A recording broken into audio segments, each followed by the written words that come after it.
کہ یہ ولید بن مغیرہ کا جو بیٹا ہے یہ قوم کا سب سے بانکا نوجوان ہے، بڑا صحت مند، بڑا طاقتور اور ویسے بھی سردار کا بیٹا۔ ایسا کرو تم اسے لے لو اور اس کے بدلے میں محمد ہمیں دے دو تاکہ ہم اسے قتل کر سکیں، کیونکہ وہ اپنا ذہن بنا چکے تھے کہ مسلمانوں پر ہم نے ہر ظلم کر کے دیکھ لیا، ہمارے پاس دو ہی صورتیں ہیں حالات سے نپٹنے کی، یا تو ہم بڑی سخت جنگ کریں، اور اس کی دھمکی وہ ابو طالب کو دے چکے تھے، یا دوسری صورت ہے کہ محمد کا نعوذ باللہ صفایا کر دیا جائے، ان پر ہماری جانیں قربان، ان پر ہماری روحیں قربان۔ لیکن یہ سارے ظلم و ستم اللہ کے رسول کو سہنے پڑ رہے تھے، یہ حالات اسی رخ پہ جا رہے تھے۔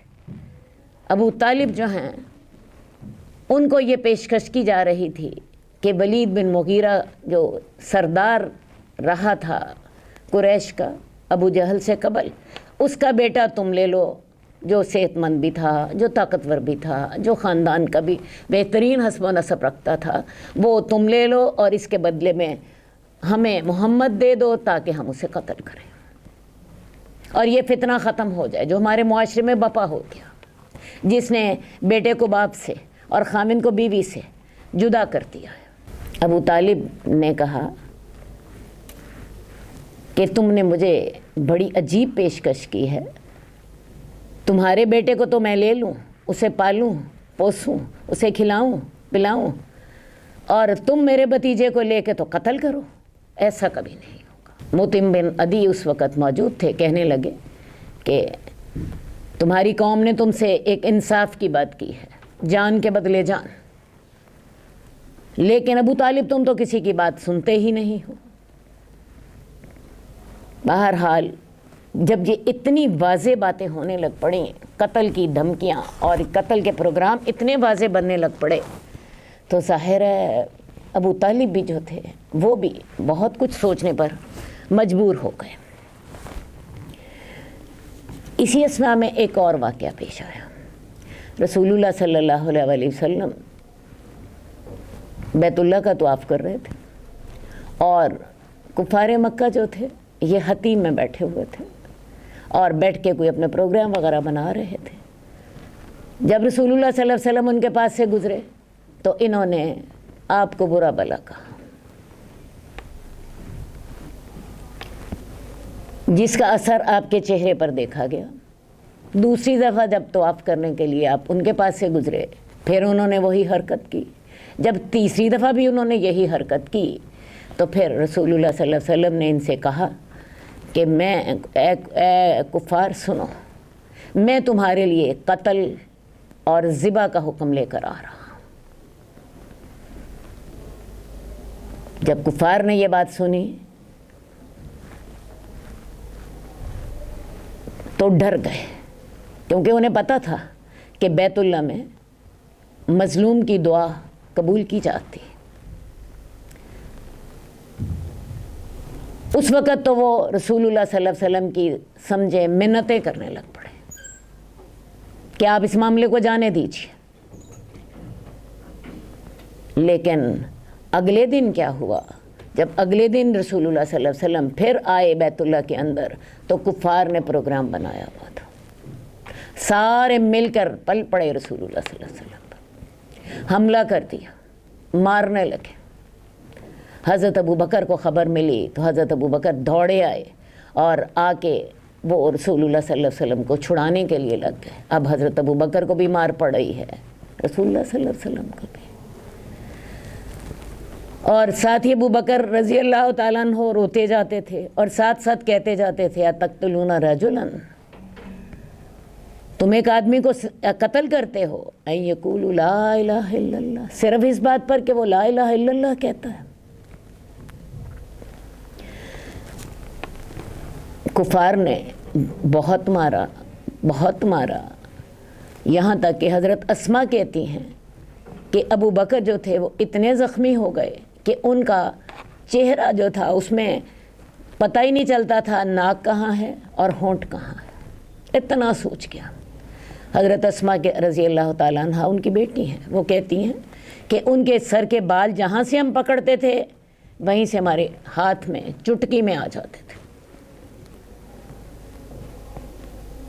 بہرحال یہ سارے ظلم ہو رہے تھے، رسول اللہ صلی اللہ علیہ وسلم بھی سہ رہے تھے اور حضرت ابو بکر بھی سہ رہے تھے اور آپ کے دوسرے ساتھی بھی۔ کچھ ظلم پچھلی دفعہ میں نے ان کا ذکر کیا تھا، اس لیے اب میں اس موقع پر اس کا ذکر نہیں کرتی۔ اسی موقع پر ابو جہل نے کیا کیا کہ وہ قتل کا منصوبہ بنایا رسول اللہ صلی اللہ علیہ وسلم کا۔ اس کا ذکر پچھلی دفعہ میں نے کیا تھا، زیادہ تفصیل سے اب آپ کو بتا دیتی ہوں۔ یہ اس دور کی بات ہے۔ ابو جہل نے ارادہ کیا کہ جب آپ آئیں گے بیت اللہ میں تو میں ایک بڑے پتھر کے ساتھ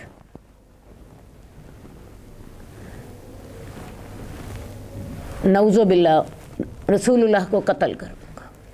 اور اس نے بنو عبد مناف سے کہا کہ دیکھو میرے سے تو یہ سب کچھ برداشت نہیں ہوتا، تو میں تو کل اس کا کوئی نہ کوئی علاج کروں گا، تمہارا دل چاہا تو میرا ساتھ دینا، دل چاہا تو میرا ساتھ نہ دینا۔ خیر جی، لوگوں نے کہا کہ نہیں تم ایسا کام کرو، ہم تمہارے ساتھ ہیں۔ اگلے دن کیا ہوا، ایک بہت بڑا پتھر لے کر یہ کھڑا تھا رسول اللہ صلی اللہ علیہ وسلم۔ اس وقت حجر اسود اور رکن یمانی کے درمیان نماز پڑھ رہے تھے۔ یہ آگے بڑھا، اس کا دل یہ تھا کہ میں ایک بڑا پتھر لے کے تو آپ کو نعوذ باللہ کچل کے رکھ دوں، ختم کر دوں۔ لیکن لوگوں نے دیکھا کہ ایک دم سے پیچھے ہٹا، رنگ پھک تھا۔ لوگوں نے کہا کیا ہوا ابو الحکم، آپ کو کیا ہوا؟ کہنے لگا بات یہ ہے کہ میں نے ایک اونٹ دیکھا جو کہ انتہائی خوفناک تھا، اور میں اگر پیچھے نہ ہٹتا تو وہ مجھے کھا جاتا۔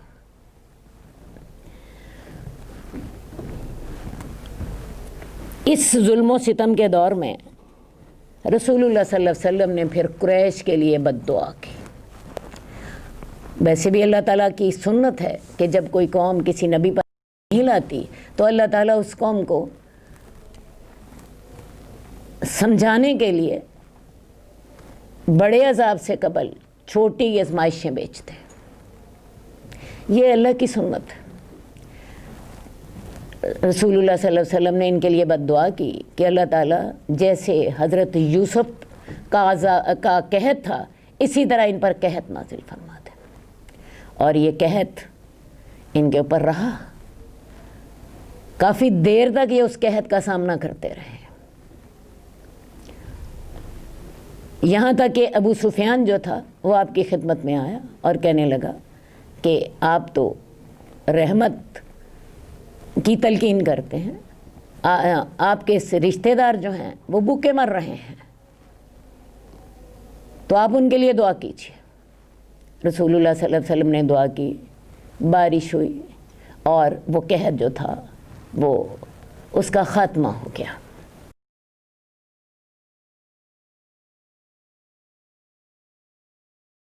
قحط کا خاتمہ ہو گیا۔ اسی دور میں ہی وہ والا واقعہ بھی ہوا جس کا ذکر سورہ روم میں موجود ہے۔ اس دور میں ایران اور روم یہ دو سپر پاورز تھیں۔ کچھ دیر قبل ایرانیوں نے رومیوں کو شکست دے دی تھی، ورنہ اس سے پہلے رومی جو تھے وہ زیادہ طاقتور تھے۔ لیکن اس دور میں نے آپ کو بتایا کہ ایرانیوں نے رومیوں کو شکست دے دی، اور پھر قرآن مجید میں آیات اتر آئی، غلبت الروم فی ادنی الارض وهم من بعد غلبہم سیغلبون، کہ رومی مغلوب ہو گئے اور وہ اپنے مغلوب ہونے کے بعد جلد ہی غالب آ جائیں گے، جلد ہی غالب آ جائیں گے۔ اب مسلمانوں کی ہمدردیاں اس وقت اہل روم کے ساتھ تھیں، کیونکہ رومی جو تھے وہ عیسائی تھے اور ایرانی جو تھے وہ مشرک تھے، آتش پرست۔ کفار مکہ کی جو ہمدردیاں تھیں وہ ایرانیوں کے ساتھ تھیں، اور مسلمانوں کی ہمدردیاں اہل کتاب عیسائیوں کے ساتھ تھیں۔ اور حالت یہ ہو گئی تھی کہ کفار مسلمانوں کو طعنہ دیتے تھے کہ جیسے رومی شکست کھا گئے ہیں ہم بھی تمہارا صفایا کر دیں گے۔ اس موقع پر قرآن مجید میں پھر بشارت اتر آئی کہ چند سالوں میں ہی رومی جو ہیں وہ غالب آ جائیں گے۔ اس موقع پر حضرت ابو بکر نے شرط لگا لی ابو جہل سے، اور وہ اپنی شرط میں پورے بھی اترے۔ زیادہ تفصیل کا موقع نہیں ہوتا۔ یہ حضرت ابو بکر نے ابو جہل سے شرط لگا دی کہ تم دیکھنا 10 سالوں کے اندر اندر رومی پھر غالب آ جائیں گے، اور واقعی پھر رومی غالب بھی آ گئے۔ اسی اثنا میں، اسی ظلم و جور کے ماحول میں حضرت ابو بکر جو تھے انہوں نے بھی ہجرت کا ارادہ کر، مکے سے نکل کے برق غماد تک گئے۔ تو یہ تقریباً 2 دنوں کا سفر تھا کہ راستے میں انہیں ابن دغنہ ملا۔ وہ ابو بکر سے کہنے لگا کہ بھئی آپ کیوں ملک چھوڑ کر چاہ رہے ہیں؟ تم جیسے نیک اور معزز اور شریف لوگوں کو تو اپنا وطن نہیں چھوڑنا چاہیے۔ حضرت ابو بکر نے وجہ بتائی کہ ہم لوگوں کے ظلم و ستم کی وجہ سے ہم مجبور ہو گئے ہیں۔ ابن دغنہ نے کیا کیا، انہیں اپنی پناہ میں لیا، اور اپنی پناہ میں لے کے انہیں واپس مکہ لے آئے، اور اعلان کر دیا کہ آج کے بعد کسی نے ابو بکر کے ساتھ زیادتی کی تو اسے میرا سامنا کرنا پڑے گا، میں ان کی حفاظت کروں گا۔ خیر جی، حضرت ابو بکر کو تھوڑا سا سکون ہو گیا۔ حضرت ابو بکر نے اپنے گھر میں ایک مسجد بنائی ہوئی تھی جس میں وہ نماز پڑھتے، قرآن پڑھتے، اور حضرت ابو بکر کی عادت تھی کہ جب آپ قرآن پڑھتے تھے تو بہت روتے تھے۔ لوگ ان کے سوچ سے متاثر ہوتے۔ لوگوں نے ابن دغنہ سے شکایت کی کہ یہ دیکھو، یہ ہمارے نوجوانوں کو متاثر کر رہا ہے، ہماری عورتیں اس کی آواز سے متاثر ہو رہی ہیں، ہمارے بچے اس کی آواز سے متاثر ہو رہے ہیں، تم اس کو روکو۔ ابن دغنہ نے حضرت ابو بکر سے بات کی کہ دیکھو، میں نے تمہیں پناہ دی ہے، اب لوگ یہ شکایت میرے پاس لے کر آئے ہیں تو تم اس کام سے باز رہو۔ حضرت ابو بکر کہنے لگے کہ ایسا ہے، میں تو اس کام سے باز نہیں رہوں گا، میں تو یہ نماز پڑھتا رہوں گا، اور اگر تم پناہ مجھے نہیں دینا چاہتے تو تم اپنی پناہ واپس لے لو، مجھے اللہ کی پناہ کافی۔ خیر جی، یہ سارے معاملات ہو رہے ہیں۔ اب انہی معاملات کے اندر ہی اللہ تعالیٰ نے کچھ خوشخبری کے پہلو بھی بتا دیے۔ ان اندھیروں میں روشنی کی کرن بھی نظر آئی۔ ہوا کیا کہ حضرت حمزہ جو تھے، جو رسول اللہ صلی اللہ علیہ وسلم کے چچا تھے، خالہ زاد بھائی بھی تھے، وہ اور بہترین دوست تھے، وہ ایمان لے آئے۔ ان کے ایمان لانے کا واقعہ بھی بڑا عجیب ہے۔ ہوا کیا کہ یہ شکار پر گئے ہوئے تھے، شکار سے واپس آئے تو ان کو بتایا گیا کہ تمہارے بھتیجے کے ساتھ ابو جہل نے بڑا ظلم کیا ہے۔ ہوا یہ کہ رسول اللہ صلی اللہ علیہ وسلم کوہ صفا کے پاس وہاں پہ اس کا سامنا ہوا رسول اللہ صلی اللہ علیہ وسلم سے۔ ابو جہل نے بدتمیزی کی، گالیاں بھی دیں اور مارا بھی۔ رسول اللہ صلی اللہ علیہ وسلم کا خون نکل آیا۔ عبداللہ بن جدان کی لونڈی جو تھی وہ اپنے گھر سے یہ واقعہ سارا دیکھ رہی تھی۔ جب حضرت حمزہ واپس آئے تو اس نے حضرت حمزہ کو یہ سارا واقعہ بتایا کہ ابو جہل نے آج تمہارے بھتیجے پر یہ ظلم کیا ہے۔ حضرت حمزہ کو بڑی غیرت آئی کہ میرے بھتیجے پر یہ ظلم کیوں کیا گیا۔ اسی وقت گئے۔ ابو جہل جو تھا وہ بیت اللہ میں بیٹھا تھا، اسی طرح تیر کمان ہاتھ میں تھا، کمان اس کے سر پر ماری، اسے زخمی کر دیا۔ لوگوں نے ابو جہل سے کہا تم بدلہ کیوں نہیں لیتے؟ تو ابو جہل کہنے لگا کہ میں نے واقعی اس کے بھتیجے کو بری گالی دی تھی۔ حضرت حمزہ نے جا کے اسے کہا ہی یہی کہ تم نے میرے بھتیجے پر زیادتی کی ہے، میں بھی اسی کے دین پر ہوں۔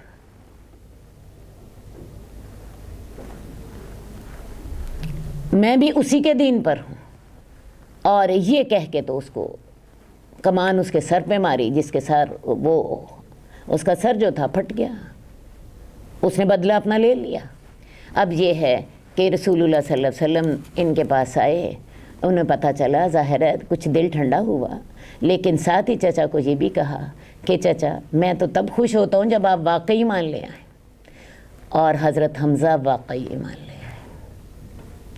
ان کے ایمان لانے کے ساتھ مسلمانوں کو بہت تقویت ملی، کیونکہ حضرت حمزہ جو تھے اپنے حسب نسب کے اعتبار سے رؤسائے قریش میں سے تھے، اور اس کے ساتھ ساتھ بہت بہادر اور بہت طاقتور تھے۔ اب حضرت حمزہ کے ایمان لانے کے بعد 3 دن ہی گزرے تھے کہ حضرت عمر بھی ایمان لے آئے۔ حضرت عمر کے بارے میں ہم نے پیچھے پڑھا تھا کہ حضرت عمر ابتدا میں اسلام کی مخالفت کرتے تھے، اور نہ صرف مخالفت کرتے تھے بلکہ اپنی لونڈیوں کو بہت مارتے تھے، ان پر بہت ظلم کرتے تھے۔ حضرت عمر اور حضرت حمزہ کا ایمان لانے کا جو وقت ہے وہ 6 نبوی کا ہے۔ حضرت عمر کے ایمان لانے کے بارے میں بہت سی روایات ہمارے سامنے موجود ہیں۔ ان میں سے ایک یہ ہے کہ حضرت عمر ایک دفعہ انہیں گھر سے رات باہر گزارنا پڑی۔ انہوں نے کیا کیا کہ بیت اللہ کے پردے میں چھپ گئے اور اللہ کے رسول صلی اللہ علیہ وسلم اس وقت قرآن پڑھ رہے تھے۔ حضرت عمر نے قرآن سنا اور قرآن دل میں اتر گیا۔ کبھی حضرت عمر کہتے یہ کسی شاعر کا قول ہے، اور پھر قرآن مجید میں ہی آیت اتر آئی جو اللہ کے رسول پڑھ رہے تھے کہ یہ کسی شاعر کا قول نہیں ہے، پھر یہ کسی کاہن کا قول ہے۔ قرآن مجید میں ہی یہ بات ہو رہی تھی، یہ کسی کاہن کا قول نہیں ہے، تھوڑا ہے جو تم ایمان لاتے ہو۔ بہرحال اس دن حضرت عمر کے دل میں اسلام کا بیج پڑ چکا تھا۔ حضرت عمر اپنی طبیعت کے اعتبار سے بڑے سخت مزاج تھے، انہیں جاہلی معاشرے کی روایات پسند تھیں، اور وہ ان کی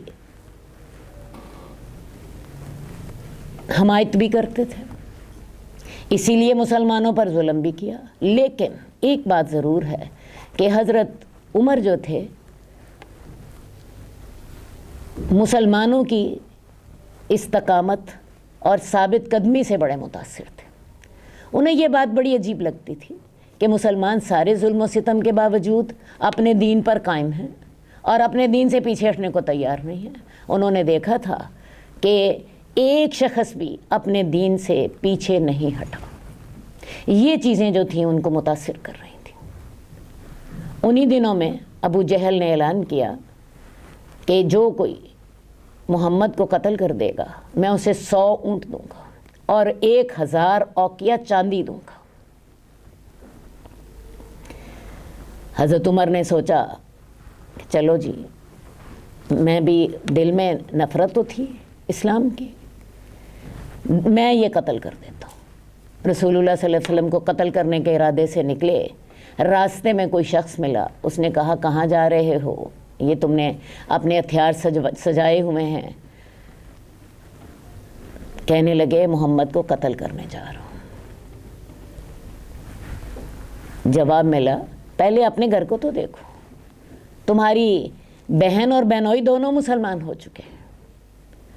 حضرت عمر کی بہن فاطمہ بنت خطاب اور ان کے شوہر سعید بن زید پہلے ایمان لانے والوں میں شامل ہیں۔ پہلے ایمان لانے والوں میں شامل ہیں تو یہ ان کے گھر گئے۔ ان کے گھر اس وقت خباب بن ارد جو تھے ان کو قرآن پڑھا رہے تھے، اور جتنی دیر میں انہوں نے دروازہ کھٹکھٹایا اور جتنی دیر میں دروازہ کھلا، عمر جو تھے وہ یہ آوازیں سن رہے تھے۔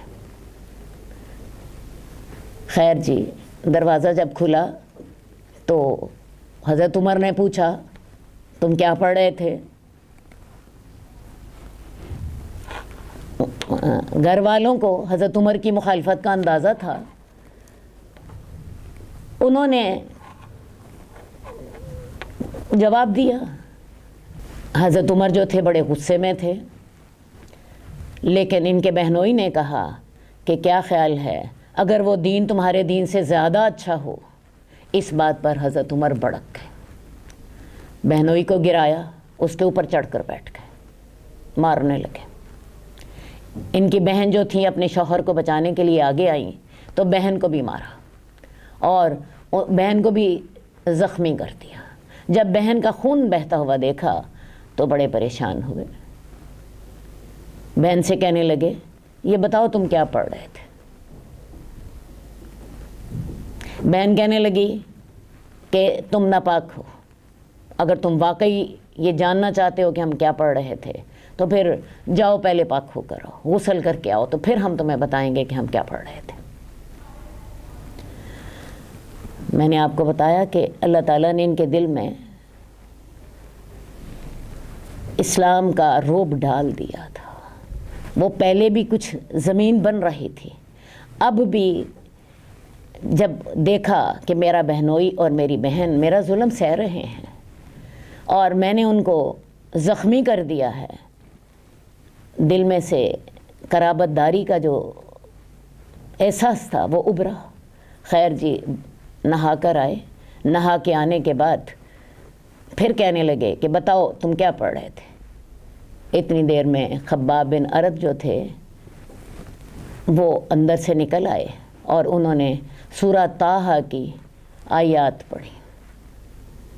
طٰہٰ ما انزلنا علیک القرآن لتشقیٰ، یہاں تک کہ ان آیات تک پہنچے، اننی انا اللہ لا الہ الا انا فاعبدنی واقم الصلاۃ لذکری۔ یہ پہلی وحی ہے جو حضرت موسیٰ پر کی گئی تھی۔ ان الفاظ نے اور سورہ طٰہٰ کی ان آیات نے حضرت عمر کے دل پر اثر کیا، کہنے لگے یہ تو بڑا عمدہ کلام ہے، مجھے بتاؤ محمد کہاں ہوں گے اس وقت، میں ان کے پاس جانا چاہتا ہوں۔ ان کو بتایا گیا کہ وہ اس وقت دار ارقم میں ہوں گے۔ دل بدل چکا تھا، دار ارقم کی طرف گئے۔ دار ارقم میں تمام مسلمان روزانہ کی بنیاد پر جمع ہوتے تھے، حالات کا جائزہ لیتے تھے، آئندہ پلاننگ کرتے تھے۔ حضرت عمر جو ہیں یہاں سے نکلے، دار ارقم پہنچے، دروازہ کھٹکھٹایا، حضرت حمزہ آگے بڑھے، کہنے لگے کہ یہ تو عمر ہے، اچھا یہ تو اگر کسی برے ارادے سے آیا ہے تو جو اس نے اپنے گلے میں تلوار ڈالی ہوئی ہے اسی تلوار سے اس کا خاتمہ کر دوں گا۔ خیر جی، دروازہ کھولا، رسول اللہ صلی اللہ علیہ وسلم پر اس وقت وحی نازل ہو رہی تھی، آپ اندر کمرے میں تھے۔ حضرت حمزہ نے دروازہ کھولا اور دروازہ کھولنے کے بعد ان کو اندر لے آئے۔ اتنی دیر میں رسول اللہ صلی اللہ علیہ وسلم بھی تشریف لے آئے اور آپ نے کیا کیا، ان کی گردن کے قریب جو کپڑا تھا اسے پکڑا اور ان کو پکڑ کے ایک جھٹکا دیا اور کہا عمر تم کب ایمان لاؤ گے؟ حضرت عمر کہنے لگے کہ میں تو ایمان لا چکا ہوں، میں تو ایمان لا چکا ہوں اور ساتھ ہی کلمہ پڑھ لیا، اشہد ان لا الہ الا اللہ واشہد ان محمد رسول اللہ۔ مسلمانوں نے جب یہ سنا تو انہوں نے اتنی اونچی آواز میں نعرہ تکبیر بلند کیا کہ اس نعرہ تکبیر کی دھمک جو تھی وہ بیت اللہ میں بھی پڑی۔ میں نے آپ کو پہلے بتایا تھا کہ دار ارقم جو تھا یہ بیت اللہ سے دور پہاڑوں کے دامن میں تھا، تو انہوں نے اتنی زور سے نعرہ تکبیر بلند کیا کہ اس کی دھمک جو ہے وہ بیت اللہ کے اندر بھی سنائی تھی۔ اب حضرت عمر جب ایمان لے آئے، مسلمانوں نے بڑی تقویت محسوس کی۔ اس سے پہلے مسلمانوں کو یہ جرأت نہ تھی کہ وہ باہر نکلتے، یہ جرأت نہ تھی کہ بیت اللہ کے اندر نماز پڑھتے، رسول اللہ صلی اللہ علیہ وسلم بیت اللہ کے اندر نماز پڑھتے تھے تو آپ نے دیکھا کہ آپ کو آپ کی گردن پر پاؤں رکھنے کا ابو جہل نے دھمکی دی تھی، اور تب باز آیا تھا جب فرشتوں نے اس کو ڈرایا تھا۔ تو حضرت عمر کے ایمان لانے سے یہ ہوا کہ مسلمانوں کو پہلی دفعہ اپنی قوت کا احساس ہوا۔ اس دن مسلمان جو تھے وہ 2 قطاروں میں باہر نکلے اور بیت اللہ کی طرف گئے۔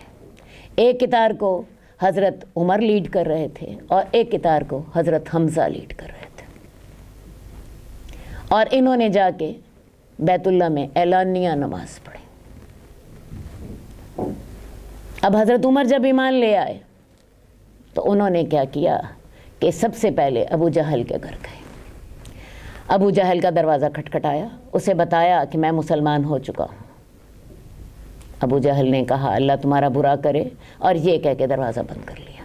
اسے یہ جرأت نہ ہوئی کہ وہ حضرت عمر کو کچھ کہتا۔ اس کے بعد حضرت عمر جو تھے یہ جمیل جمحی کے گھر گئے۔ یہ شخص جو تھا یہ بہت لوگوں میں بات کو پھیلانے والا تھا۔ اسے جا کر کہا کہ میں مسلمان ہو گیا ہوں۔ اس نے اسی وقت آواز لگا دی، لوگ اکٹھے ہو گئے۔ اب لوگ حضرت عمر کو مار رہے ہیں، حضرت عمر انہیں مار رہے ہیں، لوگ حضرت عمر کو مار رہے ہیں، حضرت عمر لوگوں کو مار رہے ہیں، یہاں تک کہ شام ہو گئی۔ اگلے دن پھر وہی حال ہوا۔ لوگ حضرت عمر کو مارنے کے لیے یوں سمجھے انہوں نے پوری وادی بھر گئی لوگوں کی، یہاں تک کہ آس بن وائل جو کہ حضرت عمر کے قبیلے کا حلیف تھا، اس نے حضرت عمر کو آ کر چھڑایا۔ اس نے حضرت عمر کو آ کر چھڑایا، اور حضرت عمر کو فاروق کا لقب بھی جو تھا رسول اللہ صلی اللہ علیہ وسلم نے جب یہ مسلمان ہوئے ہیں اور ان کے ساتھ اسلام کو عزت ملی تو اسی موقع پر رسول اللہ صلی اللہ علیہ وسلم نے پھر ان کو فاروق کا لقب بھی دے دیا تھا۔ فاروق سے مراد ہوتا ہے فرق کرنے والا۔ تو یہ حالات ہیں، ان حالات میں اللہ تعالیٰ نے مسلمانوں کو حضرت حمزہ اور حضرت عمر کے ایمان کے ساتھ تقویت دے دی۔ حالات بد سے بدتر ہوتے جا رہے تھے۔ قریش کا نمائندہ ایک دفعہ پھر ابو طالب کے پاس آیا۔ اس نمائندے کا نام عتبہ بن ربیعہ تھا۔ اس نے آ کے رسول اللہ صلی اللہ علیہ وسلم سے پھر بات کی، کہنے لگا بات یہ ہے کہ ہم تمہاری ہر بات ماننے کو تیار ہیں، تم اپنا مسئلہ بتاؤ۔ اگر سرداری چاہتے ہو تو تمہیں سرداری دے دیتے ہیں، ہم تمہیں اپنا سردار بنا لیتے ہیں۔ مال چاہتے ہو تو مال دے دیتے ہیں۔ کسی خوبصورت لڑکی سے شادی کرنا چاہتے ہو تو سب سے خوبصورت لڑکی سے تمہاری شادی کرا دیتے ہیں، اور اگر تم پر کوئی آسیب یا جادو ہوا ہے تو تمہارا علاج بھی کرانے کو تیار ہے، لیکن اپنی بات سے باز آ جاؤ۔ رسول اللہ صلی اللہ علیہ وسلم نے اسے کہا کہ ابو الولید آپ نے جو باتیں کرنی تھیں کر لی۔ وہ کہنے لگا کہ ہاں میں نے کر لی۔ آپ خاموشی سے اس کی ساری باتیں سنتے رہے، اور اس کے جواب میں پھر آپ نے کیا کیا، سورہ فصلت کی آیات تلاوت کی۔ حامیم تنزیل من الرحمن الرحیم، اور آیات آپ پڑھتے گئے یہاں تک کہ آپ اس آیت پر پہنچے فَإِنْ أَعْرَضُوا فَقُلْ إِنِّي أَنذَرْتُكُمْ صَاعِقَةً مِثْلَ صَاعِقَةِ عَادٍ وَثَمُودَ۔ اگر تم پھر جاؤ تو میں تمہیں ایک کڑک سے ڈراتا ہوں، ایسی کڑک سے جیسی کڑک قوم عاد پر آئی تھی اور قوم سمود پر آئی تھی۔ اور عتبہ بن ربیعہ پر قرآن مجید کی آیات کا اتنا اثر ہو چکا تھا کہ جب اس نے یہ الفاظ سنے تو رسول اللہ صلی اللہ علیہ وسلم کے منہ پہ ہاتھ رکھ دیا۔ بس اسے یوں لگ رہا تھا ابھی یہ بجلی میرے اوپر آ کے رہے گی۔ آپ نے فرمایا تھا، آیت جو قرآن کی پڑھی تھی، میں دوبارہ اس کا ترجمہ آپ کو بتا دیتی ہوں کہ اے نبی ان سے کہہ دیجئے میں تمہیں ایسی کڑک سے ڈراتا ہوں، ایسی بجلی سے ڈراتا ہوں جیسی کڑک اور بجلی قوم عاد اور سمود پہ پڑی تھی۔ اور ربیہ جو تھا وہ اتنا متاثر ہو چکا تھا کہ وہ کہ اس نے آپ کے منہ پر ہاتھ رکھ دیا کہ ایسا نہ ہو کہ کہیں میرے اوپر اسی وقت کڑک اور بجلی آ نہ جائے۔ آپ نے کہا بس یہ میرا جواب ہے، اور آپ نے کوئی بھی بات نہ کی۔ اب عتبہ بن ربیعہ جیسا کہ میں نے پہلے آپ کو بتایا متاثر ہو چکا تھا، واپس گیا تو لوگوں نے کہا یہ اس چہرے کے ساتھ نہیں آیا جس چہرے کے ساتھ گیا تھا۔ عتبہ کہنے لگا دیکھو تم اس کو اس کے حال پہ چھوڑ دو، اگر وہ کامیاب ہو گیا تو اس کی بادشاہت قریشی کی بادشاہت ہوگی، اس کو اس کے حال پہ چھوڑ دو۔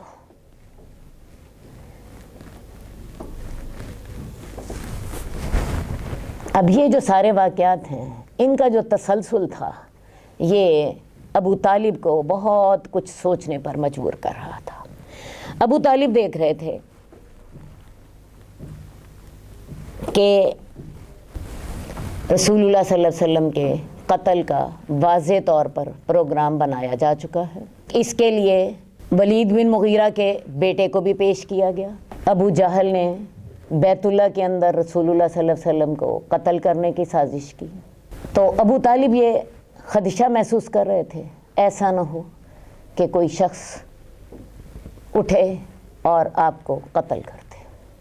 ابو طالب نے اس خدشے کے پیش نظر بنو ہاشم اور بنو عبد المطلب کو اکٹھا کیا اور ان سے کہا کہ یہ حالات ہیں، یہ سب کچھ تمہارے سامنے ہو رہا ہے، ایسا نہ ہو کہ کوئی میرے بھتیجے کو قتل کر دے۔ اب تک میں اس کی حفاظت خود کرتا آ رہا تھا، لیکن اب میں یہ چاہتا ہوں کہ تم سارے اس حفاظت میں میرے ساتھ شریک ہو جاؤ۔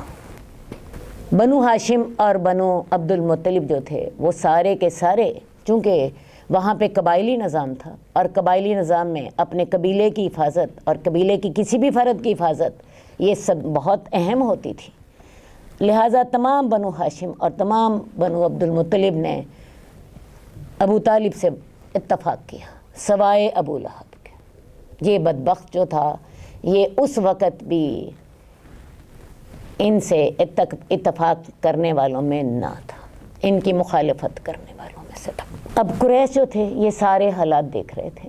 قریش دیکھ رہے تھے کہ حضرت حمزہ ایمان لا چکے، قریش دیکھ رہے تھے کہ حضرت عمر ایمان لا چکے، قریش دیکھ رہے تھے کہ عتبہ بن ربیعہ کی تمام پیشکشوں کو مسترد کر دیا جا چکا، قریش دیکھ رہے تھے کہ ابو طالب نے تمام بنو ہاشم کو اور بنو عبد المطلب کو رسول اللہ صلی اللہ علیہ وسلم کی حفاظت کے لیے اکٹھا کیا اور ان سے وعدہ لیا۔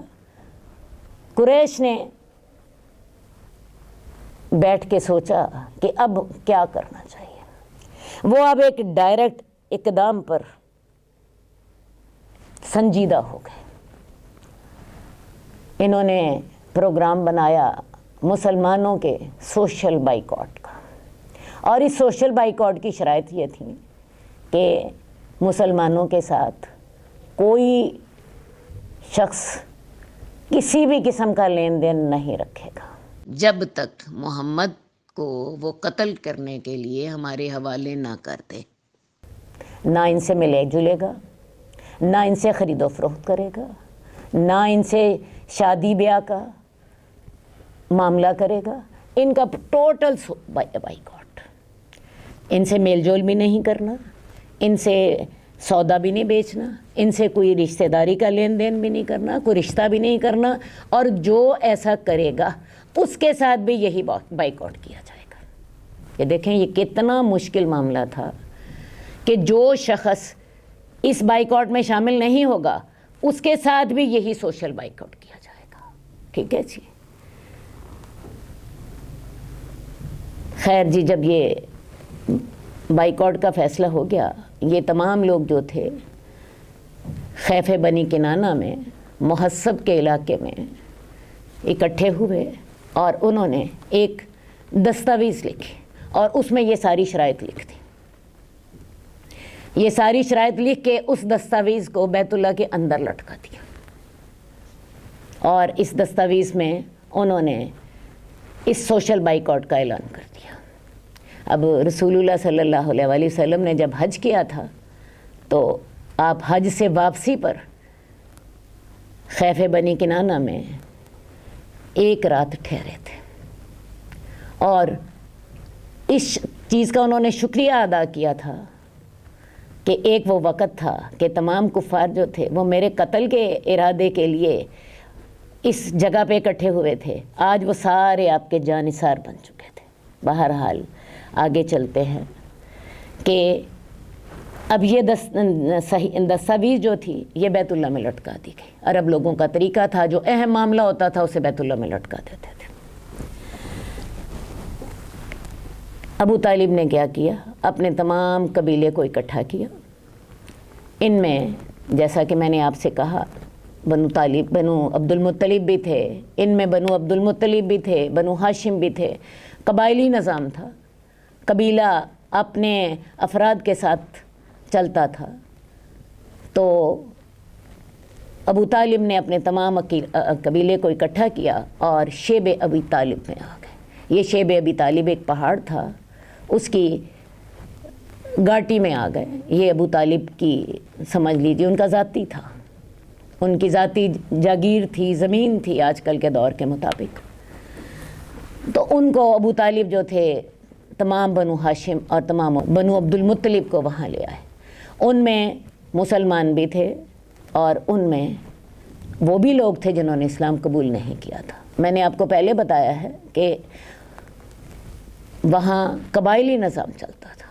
اسی قبائلی نظام کے تحت ابو طالب دیکھ لیں، انہوں نے مسلمان نہ ہونے کے باوجود بھی اپنے قبیلے کی حفاظت کی ہے، رسول اللہ صلی اللہ علیہ وسلم کی حفاظت کی ہے اپنی طاقت کی حد تک۔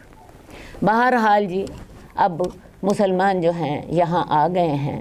اب اس شیب ابی طالب میں 3 سال مسلمانوں نے گزارے، اور حالات کیا تھے؟ نہ کھانے کو، نہ پینے کو، بچے بھوک سے بلکتے، چمڑے ابال کے کھانے پڑتے۔ اصل بات ہے، تھوڑی سی مجھے آپ کو بیک گراؤنڈ بتانی چاہیے۔ مکہ ایسی جگہ نہیں ہے جو کہ زرخیز ہو، جہاں کچھ اگتا ہو۔ قرآن مجید کہتا ہے کہ وہ وادٍ غیر ذی زرع تھا، پانی وہاں ملتا نہیں تھا۔ یہ کوئی پاکستان والا معاملہ نہیں تھا کہ زمین زرخیز ہے، اپنی فصل اگا لیں گے اور زمین کھودیں گے تو پانی مل جائے گا۔ یہاں تو باہر سے قافلے آتے اور وہ غلہ لاتے تو مکہ والوں کو کھانا نصیب ہوتا۔ اب ان کے ساتھ سوشل بائیکاٹ کر دیا گیا، کوئی ان سے ملے گا نہیں، کوئی ان کے پاس نہیں جائے گا، کوئی ان کو سودا نہیں بیچے گا، کوئی ان سے رشتہ داری کا لین دین نہیں کرے گا۔ تو آپ یہ سمجھ لیجئے کہ مسلمانوں کے پاس کہاں سے یہ ساری چیزیں، کھانا پینے کا انتظام مسلمان کیسے کرتے؟ بڑے تو صبر کر لیتے لیکن بچے بھی لگتے، روتے بھوک کے، دودھ کے مارے۔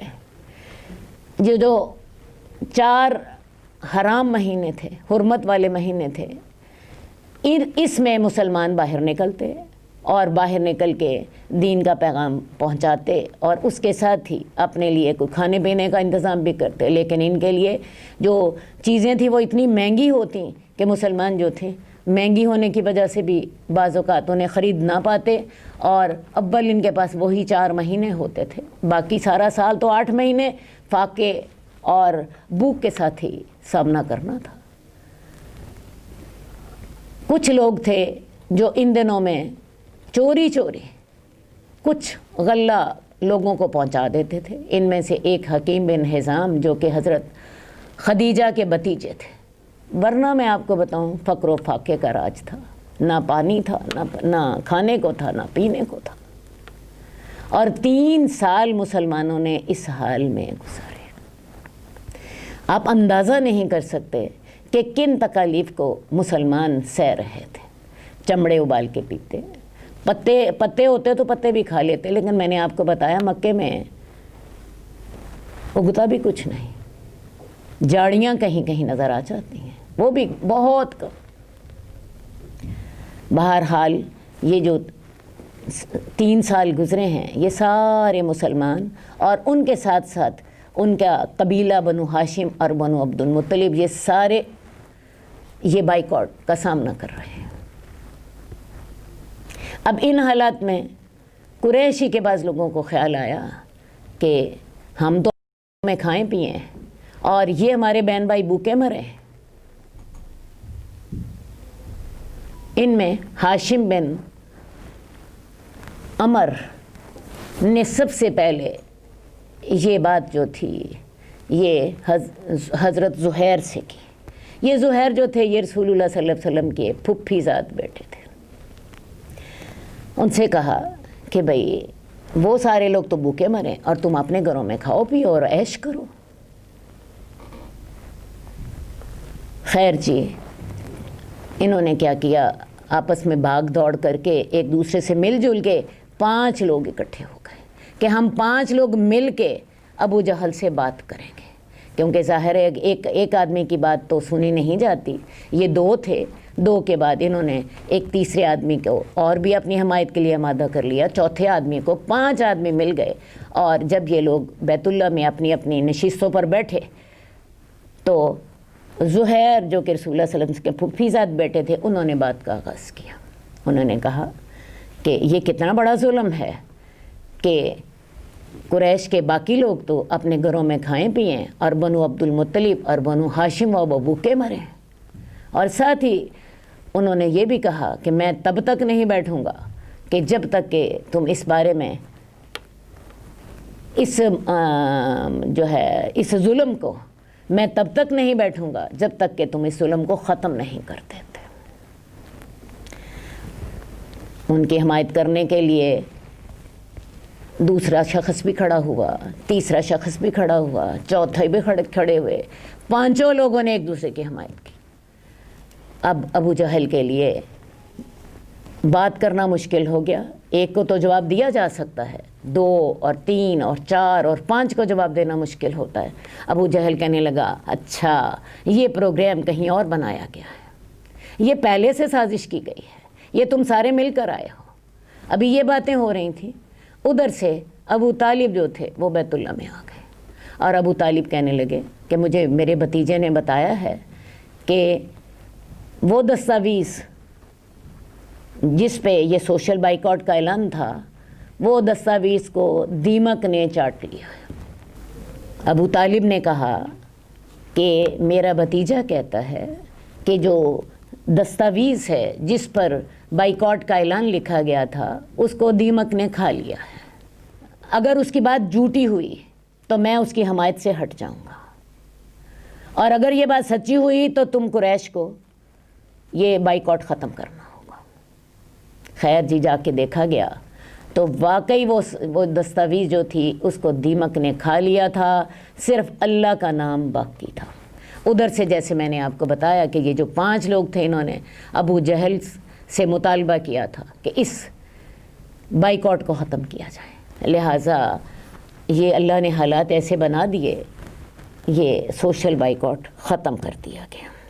لیکن یہ سوشل بائیکاٹ جو تھا، اس کے ختم ہونے کے بعد مسلمان اپنے گھر میں تو آ گئے، لیکن حضرت خدیجہ بیچاری جو تھیں وہ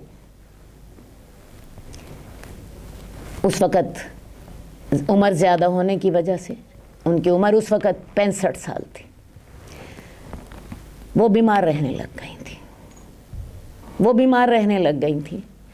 کچھ دن ہوئے تھے شیب ابی طالب سے آنے کے بعد کہ ابو طالب بھی وفات پا گئے اور حضرت خدیجہ بھی وفات پا گئیں۔ شیب ابی طالب میں مسلمان 7 نبوی میں گئے تھے اور 10 نبوی میں وہاں سے نکل کر واپس مکہ میں آئے تھے۔ ابو طالب کی وفات سے پہلے ایک بات کا میں ذکر ضرور کرنا چاہوں گی، اس کے بعد پھر میں زیادہ تفصیل سے ان کی وفات کا ذکر کرتی ہوں، کیونکہ یہ معاملہ ابو طالب کی زندگی میں ہی ہوا تھا۔ قریش کے سردار جو تھے اکٹھے ہوئے، دل میں سوچا کہ لوگ کہیں گے کہ جب تک چچا زندہ رہا تو انہوں نے کچھ نہ کیا، اور چچا فوت ہو گیا تو اب انہوں نے فلاں اور فلاں کام کر لیا، تو ہم ایسا کرتے ہیں کہ ابو طالب کی زندگی میں ہی کوئی محمد سے ایگریمنٹ کر لیتے ہیں تاکہ ہمیں یہ طعنہ نہ سننا پڑے کہ چچا کی زندگی میں تو تم کچھ کر نہیں سکے اور تم نے ان کی وفات کے بعد کیا۔ خیر جی، یہ 25 لوگ اکٹھے ہوئے اور اکٹھے ہو کے یہ ابو طالب کے پاس گئے اور ابو طالب سے یہی بات کہی کہ ایسا کریں کہ اپنے بھتیجے اور ہمارے درمیان کوئی ایڈجسٹمنٹ کرا دیں۔ خیر جی، رسول اللہ صلی اللہ علیہ وسلم کو بھی ابو طالب نے بلا لیا، اور ادھر قریش ہیں اور ادھر رسول اللہ صلی اللہ علیہ وسلم ہیں، اور ابو طالب نے کہا بھتیجے ان سے کوئی بات طے کر لو۔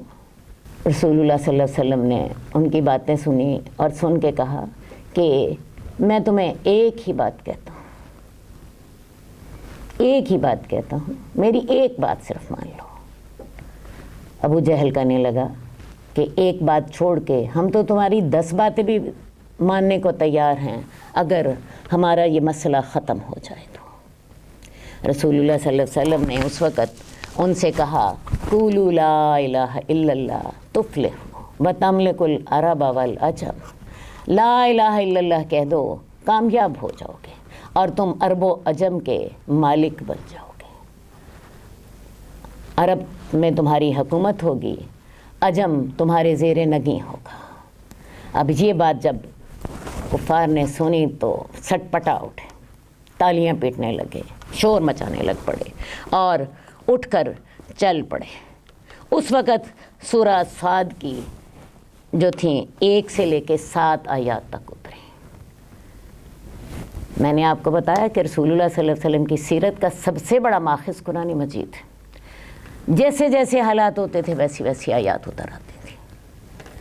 یہ حقیقتاً قرآن مجید جو ہے یہ رسول اللہ صلی اللہ علیہ وسلم کی سوانح حیات، پہلی وحی اتری ہے اقرا بسم ربک الذی خلق کے ساتھ، اور اس کے بعد پھر جیسے جیسے حالات ہوتے گئے ویسی ویسی آیات اترتی گئی، یہاں تک کہ وہ آیت بھی اتر آئی الیوم اکملت لکم دینکم واتممت علیکم نعمتی ورضیت لکم الاسلام دینا، کہ میں نے تمہارے لیے تمہارے دین کو مکمل کر لیا اور تمہارے لیے اسلام کو پسند کر لیا۔ تو سیرت کا سب سے بڑا ماخذ قرآن مجید ہے۔ قرآن مجید کی تب تک سمجھ ہی نہیں آ سکتی جب تک کہ ہم سیرت کو نہ پڑھیں اور سیرت کو نہ سمجھیں۔ تو اس وقت سورہ صاد کی آیت نمبر 1 تا 7 اتری اور کفار مکہ کہنے لگے اجعل الآلہۃ الہا واحدا ان ھذا لشیء عجاب، اس نے سارے خداؤں کو ایک خدا بنا دیا، یہ تو بڑی عجیب بات۔ اور تالیاں بجاتے اور شور مچاتے نکل گئے۔ یہ ابو طالب کی زندگی میں آخری دفعہ قریش کا آنا تھا۔ اس کے بعد ابو طالب جو ہیں وہ فوت ہو گئے۔ ابو طالب کی 80 سال عمر تھی، اور ابو طالب نے جب سے رسول اللہ صلی اللہ علیہ وسلم کے دادا فوت ہوئے تھے اس کے بعد کے اگلے 42 سال رسول اللہ صلی اللہ علیہ وسلم کی پوری حمایت کی، آپ کو ہر مشکل سے بچایا، ہر موقع پر آپ کے سامنے جو تھے پوری قوت اور طاقت کے ساتھ آپ کا دفاع کرتے رہے۔ جب فوت ہونے لگے تو اس وقت رسول اللہ صلی اللہ علیہ وسلم نے ابو طالب کو ایمان کی دعوت دی، ان کو آخری وقت میں کہا لا الہ الا اللہ پڑھ لیجئے۔ ادھر سے ابو جہل اور قریش کے ایک اور رشتہ دار بھی ان کے ساتھ تھے، وہ ابو طالب کو کہہ رہے تھے کہ کیا تم مرتے وقت اپنے باپ دادا کا دین چھوڑ جاؤ گے؟ آخری بات جو ابو طالب نے کہی تھی وہ یہ تھی کہ میں اپنے باپ عبد المطلب کے دین پر مر رہا۔ خیر جی، ابو طالب کی وفات کے بعد بعض روایات کے مطابق 2 ماہ بعد اور بعض روایات کے مطابق 3 دنوں کے بعد ہی حضرت خدیجہ کی وفات ہو گئی، جیسا کہ میں نے آپ کو پہلے بتایا کہ وہ شیب ابی طالب کی جو سختیاں تھیں ان کے درمیان بیمار ہو گئی تھیں، کمزور تو تھیں ہی، ان کی عمر اس وقت 65 سال تھی، یہ بھی اللہ کے پاس چلی گئی۔ رسول اللہ صلی اللہ علیہ وآلہ وسلم ان دونوں واقعات سے بہت زیادہ غمگین ہو گئے۔ ابو طالب باہر کی دنیا میں آپ کا سہارا اور پناہ تھے، اور حضرت خدیجہ گھر میں آپ کا سہارا اور پناہ تھی۔ رسول اللہ صلی اللہ علیہ وسلم کو جب بھی کوئی مشکل پیش آتی حضرت خدیجہ کے پاس آتے۔ آپ نے دیکھا پہلی وحی آئی، رسول اللہ صلی اللہ علیہ وسلم انتہائی خوف زدہ ہیں، حضرت خدیجہ کے پاس آتے ہیں، اور حضرت خدیجہ نہ صرف انہیں تسلی دیتی ہیں بلکہ ورقہ بن نوفل کے پاس بھی لے جاتی ہیں۔ اس کے بعد بھی جتنی مشکلات آتی ہیں حضرت خدیجہ کے پاس آتے، حضرت خدیجہ تسلی دیتی اور آپ کا دل ہلکا ہو جاتا۔ رسول اللہ صلی اللہ علیہ وسلم کی اپنی حدیث موجود ہے کہ میں کوئی مشکل ایسی نہ تھی جو خدیجہ کے پاس بیٹھ کے آسان نہیں ہو جاتی تھی۔ حضرت خدیجہ نے اپنا مال، اپنا اثر و رسوخ اور اپنی محبت سارا کچھ آپ پر قربان کر دی، اور رسول اللہ صلی اللہ علیہ وسلم نے بھی ان کی اتنی قدر کی کہ ان کی زندگی میں کسی اور عورت کے بارے میں سوچا بھی نہیں، بلکہ ان کے وفات کے بعد بھی ان کا ذکر خیر اتنی کثرت سے فرماتے ہیں جس سے ان کی محبت کا اندازہ ہوتا، اور فرمایا کرتے ہیں انہوں نے میری اس وقت تصدیق کی جب لوگوں نے مجھے جھٹلایا، لوگوں نے مجھے محروم رکھا، انہوں نے مجھے اپنا مال دیا، اور میری تمام اولاد بھی انہی سے ہی ہوئی۔ بہرحال حضرت خدیجہ پر اللہ تعالیٰ راضی ہو اور انہیں بھی اللہ تعالیٰ راضی کر دے۔ حضرت خدیجہ کو اللہ تعالیٰ نے دنیا میں جنت کے محل کی خوشخبری دی تھی۔ ایک دفعہ آ رہی تھیں رسول اللہ صلی اللہ علیہ وسلم کے لیے کچھ لے کر، تو حضرت جبریل آئے اور کہنے لگے ان کو اللہ تعالیٰ نے سلام بھیجا ہے، اور حضرت جبریل نے اپنا سلام بھی ان کو عرض کیا، اور ساتھ ہی کہا کہ اللہ تعالیٰ ان کو جنت میں ایک ایسے محل کی خوشخبری دیتے ہیں جس میں نہ تو تھکاوٹ ہوگی نہ شور و شغب ہوگا، یعنی جو دنیا کی مشکلات وہ سہ رہی ہیں ان ساروں سے امن ہوگا۔ بہرحال اللہ تعالیٰ ان کو اپنی نعمتوں کے ساتھ راضی کرتے ہیں۔ حضرت خدیجہ کی وفات کے بعد رسول اللہ صلی اللہ علیہ وسلم بہت پریشان رہنے لگ پڑے۔ مسلمانوں نے دیکھا کہ جب آپ زیادہ پریشان ہیں تو انہوں نے سوچا کہ اس کا بھی کوئی حل کرنا چاہیے۔ عثمان بن مظعون کی بیوی خولہ بنت حکیم جو ہیں وہ رسول اللہ صلی اللہ علیہ وسلم کے پاس گئیں، کہنے لگیں یا رسول اللہ آپ کوئی نکاح کر لیجئے۔ ویسے بھی گھر میں بچیاں تھیں، اس وقت تک حضرت زینب کا نکاح ہو چکا تھا ان کے خالہ زاد بھائی کے ساتھ، اور حضرت رقیہ کا نکاح حضرت عثمان کے ساتھ ہو چکا تھا۔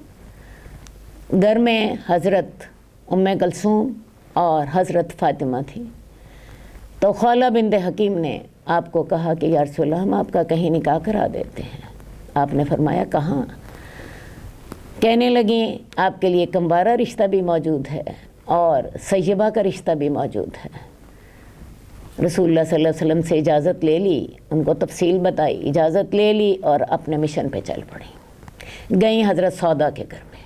حضرت سودا جو تھیں یہ پہلے ایمان لانے والوں میں شامل تھیں، اور یہ ہجرت حبشہ بھی اپنے شوہر کے ساتھ کر چکی تھیں۔ یہ لوگ واپس مکے آ گئے تھے، یہاں ان کے شوہر فوت ہو گئے۔ اب یہ عدت کے دن گزار چکی تھیں، تو حضرت خولہ بنت حکیم ان کے پاس گئیں اور کہنے لگیں کہ دیکھو تمہارے گھر اللہ تعالیٰ نے کیسی خیر و برکت بھیجی ہے۔ حضرت سودا کہنے لگی کیا؟ کہنے لگی اللہ کے رسول نے تمہیں نکاح کا پیغام بھیجا ہے۔ حضرت سودا کہنے لگیں وہ بہت معزز اور بہت شریف آدمی ہیں، مجھے منظور ہے۔ خیر جی، یہ وہاں سے اٹھ کے ان کے والد زما کے پاس گئے اور ان کو جا کر بھی اسی طرح ان کو بھی جا کے رسول اللہ صلی اللہ علیہ وسلم کے پیغام کے بارے میں بتایا. انہوں نے بھی یہی جواب دیا کہ وہ بہت معزز، بہت شریف، حسب و نسب کے حساب سے بہت اچھے آدمی ہیں. ذرا مجھے تو یہ بات منظور ہے، سودا کو تو ذرا بلاؤ، ان سے ذرا پوچھ لیں. خولہ بنت حکیم کہنے لگی کہ وہ تو راضی ہیں. خیر جی، حضرت سودا کو بلایا گیا. حضرت سودا نے بھی اپنی رضامندی جب دے دی تو ان کے والد کہنے لگے کہ تم محمد کو بلا لاؤ، ہم ان کا نکاح کر دیتے ہیں. خیر جی، خولہ بنت حکیم نے یہ ساری بات چیت کی. رسول اللہ صلی اللہ علیہ وسلم وہاں گئے اور ان کا نکاح حضرت سودا سے ہو گیا.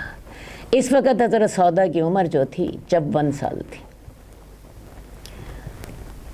اور جیسا کہ میں نے آپ کو بتایا اس وقت یہ بیوہ تھی. خیر جی، اب اس طرف سے رسول اللہ صلی اللہ علیہ وسلم کو تھوڑا سا سکون ہوا گھر کی طرف سے، کیونکہ ظاہر بچیاں چھوٹی تھیں، اس طرف سے سکون ہوا.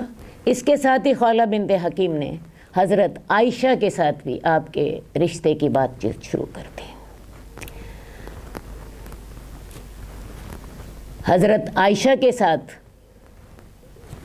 جب بات چیت شروع ہوئی اس وقت حضرت عائشہ کی منگنی پہلے ہو چکی تھی. عرب لوگوں کا طریقہ یہ تھا کہ وہ لوگ چھوٹی عمر میں اپنی بچیوں کا بعض اوقات نکاح بھی کر دیتے تھے. جیسا کہ میں نے آپ کو پہلے بتایا تھا کہ رسول اللہ صلی اللہ علیہ وسلم کی بیٹیوں ام کلثوم اور رقیہ کا نکاح جو تھا ابو لہب کے 2 بیٹوں سے ہو چکا تھا. رخصتی بعد میں کر دی جاتی تھی. تو حضرت عائشہ کی بھی کہیں اور بات چیت چل رہی تھی. خیر جی، جب یہ ان کے پاس گئیں تو حضرت ابوبکر نے ان سے اجازت چاہی، وہاں جا کر بات کی. وہ لوگ ابھی مسلمان نہیں ہوئے تھے. ان سے بات کی تو ان کا کہنا یہی تھا، کیونکہ حضرت عائشہ تو مسلمان ہو چکی تھیں، ان کا کہنا یہی تھا کہ یہ ہمارے بیٹے کو بھی بے دین کر دیں گے. خیر حضرت ابوبکر نے بات ختم کر دی وہاں پر، اور خولہ بنت حکیم کو بتا دیا کہ جی رسول اللہ صلی اللہ علیہ وسلم سے نکاح کے لیے وہ 100 جان سے تیار. حضرت عائشہ سے آپ کا جو نکاح ہے یہ شوال 11 میں ہوا، جبکہ حضرت خدیجہ کی جو وفات تھی یہ 10 رمضان 10 نبوی میں ہوئی تھی. اب اگلا سوال یہ پیدا ہوتا ہے کہ اس وقت حالات اتنے مشکل تھے تو مسلمان جو تھے یہ اتنے ثابت قدم کیسے تھے؟ وہ کیا وجوہات تھیں جس کی وجہ سے مسلمان اتنے ظلم و جور کے باوجود، اتنے مشکل حالات کے باوجود اپنے دین پر قائم رہتے تھے؟ تو میرا خیال ہے یہاں ہمیں ٹھہر کر پہلے اس کا تھوڑا سا جائزہ لے لینا چاہیے کہ ان مسلمانوں کی صبر کی وجوہات کیا تھی، تاکہ آج ہم مسلمان بھی آج کے دور میں اپنے ایمان کا جائزہ لے سکیں. تو اس دور میں جو سب سے پہلی وجہ تھی وہ تھا مسلمانوں پر اللہ کا ایمان. وہ لوگ واقعی دل سے اللہ پر ایمان لائے تھے. انہوں نے اللہ تعالیٰ کی ذات کی جو معرفت تھی وہ حاصل کی اور اس کے مطابق عمل کیا. عرب لوگ جیسا کہ میں نے پہلے آپ کو بتایا بات کے سچے تھے، قول کے پکے تھے. وہ جو کہتے تھے وہی کرتے تھے. وہ اللہ پر ایمان لائے اور پھر وہ لے آئے. وہ کوئی تکلیف انہیں اس سے ہٹا نہ سکی. جو نہیں لایا وہ نہیں لایا، لیکن جو لے آیا وہ دل سے ایمان لے کر آیا.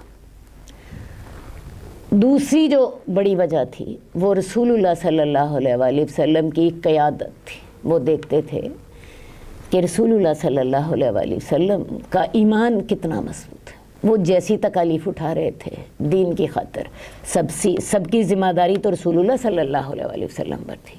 اللہ کے رسول اپنی ذات کے اعتبار سے، اپنی صفات کے اعتبار سے عرب معاشرے میں ممتاز تھے۔ وہ نبوت سے پہلے بھی صادق اور امین کہے جاتے تھے، ان پر کوئی برائی کی تہمت نہ ڈر سکتا تھا۔ آپ کی ذاتی شخصیت، آپ کی جو تھی صفات، ان پر کوئی انگلی نہ اٹھا سکتا تھا۔ ویسے بھی آپ صلہ رحمی کرنے والے تھے، معاشرے کے غریب لوگوں کی مدد کرنے والے تھے۔ آپ کی شخصیت ایسی تھی کہ ہر شخص کا دل اس کی طرف کھنچتا تھا۔ آپ کی ذاتی خوبیاں، آپ کی سیرت، آپ کی صورت، ہر چیز ایسی تھی کہ لوگ ان کی طرف مائل ہوتے ہیں۔ اور پھر سب سے بڑی بات یہ کہ رسول اللہ صلی اللہ علیہ وسلم جو قربانیاں دے رہے تھے، آپ جیسے اپنی ذات میں جمے ہوئے تھے، ایک دفعہ اٹھ کھڑے ہوئے تو پھر اٹھ کھڑے ہوئے۔ سب سے زیادہ تکالیف آپ کو دی جا رہی تھیں، صحابہ کو بھی جو تکالیف ہو رہی تھیں ان کا بھی اثر رسول اللہ صلی اللہ علیہ وسلم پر پڑتا تھا۔ تو اس کے علاوہ میں آپ کو بتاؤں، رسول اللہ صلی اللہ علیہ وسلم کے جو ذات مبارک تھی اس سے کئی معجزے بھی صادر ہو جاتے ہیں۔ صحابہ دیکھتے پانی موجود نہیں ہے، آپ کی انگلیوں کے پوروں سے بعض اوقات پانی جو تھا بہہ پڑتا۔ بعض اوقات ایسا ہوتا کہ کوئی بات کسی نے چھپائی اور اللہ تعالیٰ نے آپ کو وحی کے ذریعے بتا دی۔ صحابہ کو پتہ تھا ہم کوئی بات آپ کے سامنے غلط نہیں کر سکتے۔ انہیں رسول اللہ صلی اللہ علیہ وسلم کی ذات پر یقین تھا، اور یہ بہت بڑی وجہ تھی اس دور کے مسلمانوں کے عزم اور استقلال کی۔ تیسری جو بڑی اہم بات تھی وہ یہ تھی کہ یہ جو رہنمائی تھی، یہ جو تحریک تھی، اس کی ڈائریکٹ رہنمائی اللہ تعالیٰ کر رہے تھے۔ جیسی جیسی آیات کی ضرورت ہوتی قرآن مجید میں آیات اتار آتی، اگر کہیں پہ صبر کی ضرورت ہوتی تو صبر کی آیات اتار آتی، اگر کہیں پہ سختی کی ضرورت ہوتی تو اسی کے مطابق ہدایات اتر آتی ہیں۔ کفار اعتراض کرتے، ان کے جوابات دے دیے جاتے ہیں۔ کفار آپ کو تنگ کرتے، رسول اللہ صلی اللہ علیہ وسلم کو حوصلے کی اور ان کی باتوں کی پرواہ نہ کرنے کی آیات اتر آتی۔ اللہ تعالیٰ خود رسول اللہ صلی اللہ علیہ وسلم کو حوصلہ دیتے، اور ایسی آیات قرآن مجید میں بے شمار ہیں۔ ابو لہب کا واقعہ چونکہ ہم پڑھ چکے ہیں، ابو لہب نے آپ کو تنگ کرنے کی کوشش کی تو آیات اتر آئیں، تبت یدا ابی لہب و تب، اور مسلمانوں نے بعد میں اس کا انجام بھی دیکھ لیا۔ تو نہ صرف مسلمان بلکہ کفار بھی آپ کی ان صفات کے منکر نہ تھے۔ بہرحال میں نے جو آپ کو تیسری وجہ بتائی ہے، اللہ تعالیٰ کی ڈائریکٹ رہنمائی میں یہ تحریک چل رہی تھی، اور قرآن مجید میں ایسی آیات اتر آتی تھیں۔ پھر میں آپ کو بتاؤں، قرآن کا خود جو انداز بیان تھا وہ اتنا مؤثر تھا کہ جو ایک دفعہ سن لیتا متاثر ہوئے بغیر نہ رہتا۔ حضرت عمر ہی کی بات آپ نے دیکھی ہے کہ قرآن مجید کی آیات بیت اللہ میں ایک دفعہ سنی ہیں، دل میں بیٹھ گئی ہیں۔ اس کے بعد خباب بن ارد کی زبانی سورہ طٰہٰ کی آیات سنی ہیں، ایمان لانے کے لیے رسول اللہ صلی اللہ علیہ وسلم کے در پر حاضر ہو گئے ہیں۔ تو قرآن مجید کی جو آیات تھیں، مکی صورتیں بڑی خوبصورت اور بہت مؤثر تھیں۔ ان سب سے بڑھ کر میں آپ کو بتاؤں، مسلمانوں کو اللہ کی طرف سے بشارتیں ملتی تھیں، جنت کی، اچھے انجام کی، دنیا میں غلبے کی۔ تو یہ ساری چیزیں مل کے انہوں نے مسلمانوں کا ایمان انتہائی مضبوط کر دیا تھا۔ ان کے لیے وہ مشکلات جو تھیں وہ رسول اللہ صلی اللہ علیہ وسلم کی ذات کے ساتھ مل کر ان مشکلات کو برداشت کرنا ممکن ہو گیا تھا، کیونکہ وہ دیکھتے تھے کہ رسول اللہ صلی اللہ علیہ وسلم ان سے 10 گنا زیادہ مشکلات برداشت کر رہے ہیں اور ہر قربانی دے رہے ہیں۔ تو یہ وہ تمام وجوہات تھیں جو کہ مسلمان جو تھے، جن کی وجہ سے مسلمان ان مشکلات کو برداشت کر رہے تھے۔ قرآن مجید میں ایسی آیات بھی اتر آتی تھیں، ام حسبتم ان تدخلوا الجنۃ ولما یاتکم مثل الذین خلوا من قبلکم مستهم الباساء والضراء وزلزلوا حتى يقول الرسول والذين آمنوا معه متى نصر اللہ الا ان نصر اللہ قریب۔ تمہارا کیا خیال ہے؟ تم جنت میں داخل ہو جاؤ گے اور تمہارے اوپر تو بھی مشکلات اور مصیبتیں ویسی نہیں آئیں جیسی پہلے لوگوں پر آئی تھیں، ان کو تو جھنجھوڑا گیا، ان کو تو ایسی ایسی مصیبتیں آئیں کہ رسول بھی پکار اٹھا کہ اللہ کی مدد کب آئے گی، اللہ کی مدد قریب ہے۔ تو اس طرح کی آیات رسول اللہ صلی اللہ علیہ وسلم کی رہنمائی، اللہ تعالیٰ کی ڈائریکٹ رہنمائی، پھر بشارتیں، پھر کفار کو جو تھے دھمکیاں، یہ سارا کچھ مل کے انہوں نے مسلمانوں کا ایمان جو تھا وہ انتہائی مضبوط کر دیا تھا اور وہ ہر تکلیف سہنے کو تیار تھے۔ اب اگلا ہمارا موضوع ہے طائف کا سفر۔ ابو طالب کی وفات کے بعد ابو لہب اپنے قبیلے کا سردار بن گیا۔ ابو لہب آپ کا جتنا دشمن تھا میرا خیال ہے آپ لوگوں کو اندازہ ہی ہوگا۔ ابو لہب کے قبیلے کا سردار بننے کا پہلا نتیجہ کیا ہوا کہ ابو طالب کی جو آپ کو حمایت میسر تھی اس کی بجائے اب ابو لہب کی دشمنی جو تھی وہ آپ کے مقدر میں ہو گئی، انہوں نے آپ کو قبیلے سے نکال دیا۔ ان مشکل حالات میں رسول اللہ صلی اللہ علیہ وسلم نے سوچا کہ کہیں مکے سے باہر جایا جائے اور باہر جا کے دین کی دعوت دی جائے، شاید اللہ تعالیٰ وہاں سے کوئی مددگار پیدا کرتے ہیں۔ یہ سوچ کر آپ نے طائف کا سفر کیا۔ طائف جو ہے یہ مکے سے کوئی تقریباً 65 کلومیٹر کے فاصلے پر ہے۔ اس کا موسم ٹھنڈا ہوتا ہے، مکے سے بہت مختلف موسم ہے۔ وہاں پہ رسول اللہ صلی اللہ علیہ وسلم زید بن حارثہ کے ساتھ گئے اور پیدل سفر کیا۔ پیدل سفر کرنے کی وجہ یہ تھی کہ راستے میں جتنے قبائل آئیں گے ان کو بھی دین کی دعوت دیتے چلے جائیں گے۔ طائف میں رسول اللہ صلی اللہ علیہ وسلم 10 دن رہے۔ وہاں اس وقت 3 بھائیوں کی حکومت تھی، ایک عبد یالیل، ایک کا نام مسعود تھا، ایک کا نام حبیب تھا۔ تو یہ تینوں کے پاس رسول اللہ صلی اللہ علیہ وسلم گئے۔ تینوں نہ صرف یہ کہ ایمان نہیں لائے بلکہ انہوں نے بڑی ہی بدتمیزی کی۔ ان میں سے ایک کہنے لگا کہ اگر تمہیں اللہ نے نبی بنایا ہو تو میں تو کعبے کا پردہ پھاڑ دوں۔ دوسرا کہنے لگا کہ اللہ کو تمہارے سوا کوئی اور نبی بنانے کے لیے نہیں ملا تھا۔ تیسرا کہنے لگا اگر تو تم جھوٹے نبی ہو تو جھوٹے آدمی کے ساتھ بات کرنا تو میں پسند ہی نہیں کرتا، اور اگر تم واقعی نبی ہو تو میں تم سے نہیں بات کروں گا۔ خیر جی، رسول اللہ صلی اللہ علیہ وسلم نے یہ سب کچھ سہا، ان سے اتنی درخواست کی کہ میرا اور تمہارا جو معاملہ ہوا ہے یہ کسی کو نہ بتانا، لیکن انہوں نے جواب جو تھا بدترین دیا۔ انہوں نے نہ صرف یہ کہ خود انکار کیا بلکہ طائف کے جو گنڈے تھے انہیں آپ کے پیچھے لگا دیا۔ اب طائف کے گنڈے جو تھے وہ رسول اللہ صلی اللہ علیہ وسلم کے پیچھے ہیں اور اللہ کے رسول صلی اللہ علیہ وسلم کو پتھر مار رہے ہیں، گالیاں بک رہے ہیں اور ساتھ انہیں کہہ رہے ہیں نکلو یہاں سے۔ رسول اللہ صلی اللہ علیہ وسلم آگے آگے اور یہ طائف کے گنڈے پیچھے پیچھے۔ ذرا سوچئے، ایک دفعہ ذرا یہاں ٹھہر جائیے، ذرا اندازہ کیجئے، امیجن کریں اللہ کے رسول آگے دوڑ رہے ہیں، پیچھے گنڈے ہیں، وہ مار رہے ہیں، وہ گالیاں بک رہے ہیں، وہ گالیاں دے رہے ہیں نکلو ہمارے علاقے سے۔ حضرت زید بن حارثہ آپ کا ساتھ دیتے ہیں، وہ پتھر اپنے سر پہ کھاتے ہیں، ان کا سر زخمی ہو جاتا ہے، لیکن کب تک؟ رسول اللہ صلی اللہ علیہ وسلم خود زخمی ہیں، آپ کی ایڑیاں خون سے بھر گئی ہیں۔ 3 میل تک یہ معاملہ چلتا ہے، یہاں تک کہ رسول اللہ صلی اللہ علیہ وسلم ایک باغ میں پناہ لیتے ہیں۔ یہاں تک طائف کی حدود تھیں، اب گنڈے جو ہیں وہ واپس چلے جاتے ہیں۔ ذرا اندازہ کیجئے، یہ آپ کی زندگی کا سب سے زیادہ تکلیف والا دن تھا۔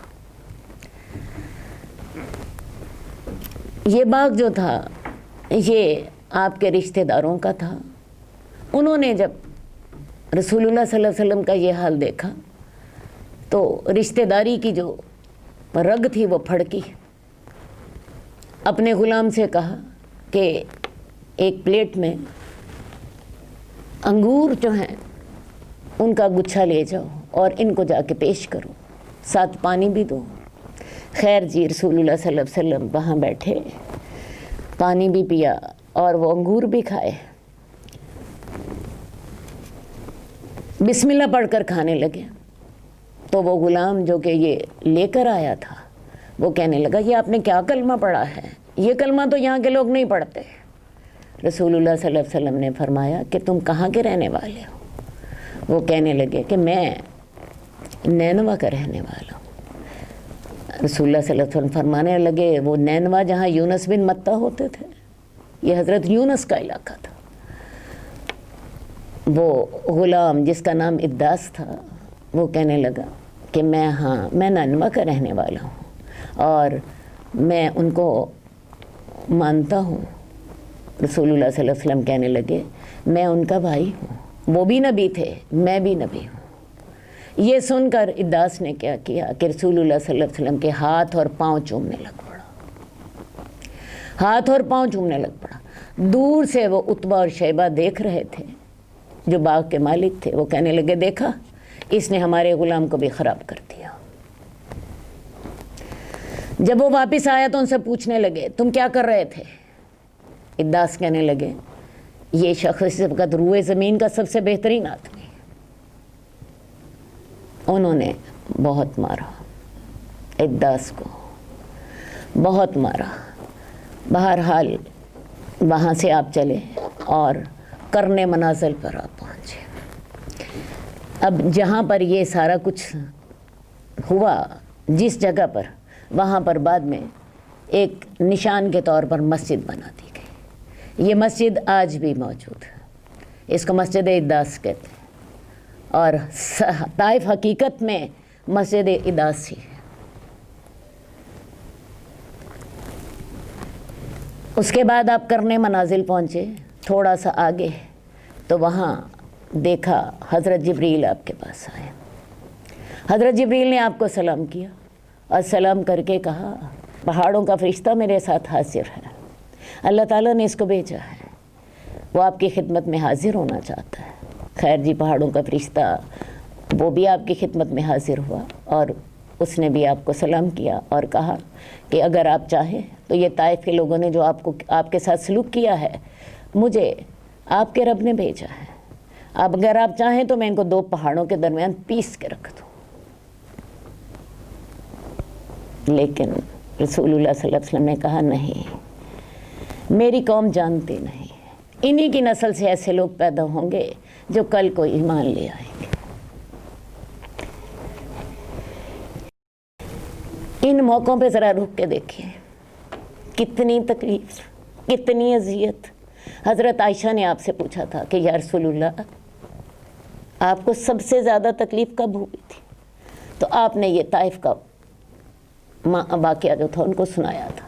ڈیٹیلز کا یہاں پہ موقع نہیں ہے، وہاں میں آئی ورنہ میں آپ کو زیادہ ڈیٹیل سے بتاتی. بہرحال